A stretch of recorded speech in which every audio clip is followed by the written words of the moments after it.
morning, good afternoon, good evening. This is Alan Burgos. Hashtag welcome to our channel. Welcome back to our channel.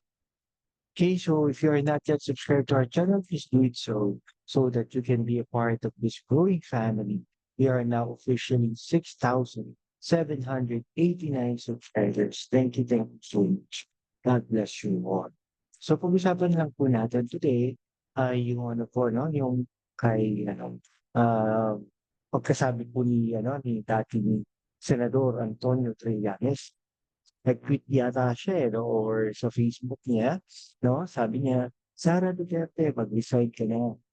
Yun yung kanyang tugon o kanyang, sinabi, 'no, sa kanyang message sa Facebook o sa Twitter, eh, "Mag-resign ka na."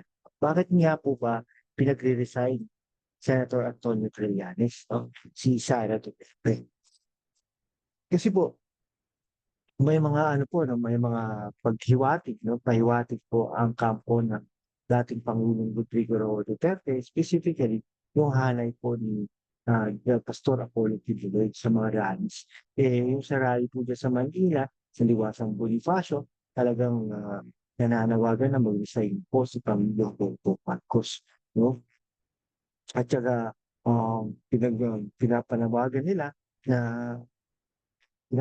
nila sa Vice President Sara Duterte na maghanda na upang mag-take over or kaya manili 'no, sa magre-resign na Pangulong Bongbong Marcos. So, alam naman niya po 'yan 'no. Ka ah, Kaya nga ang nagkakagano'n na inaatake nila Pangulong Rodrigo Roa Duterte, si Sara Duterte. Kaya nagre-react si Rodrigo Roa Duterte, 'no?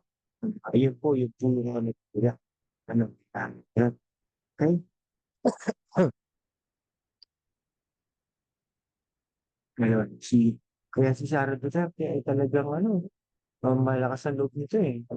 So sa tingin niyo po ba kailangan na mag-resign ni Sara Duterte 'no? Na bilang hindi po Vice President, kasi po 'pag Vice President ka at Presidente, Supreme Court Justices, ah, constitutional commissions ay talaga naman dapat mag-resign.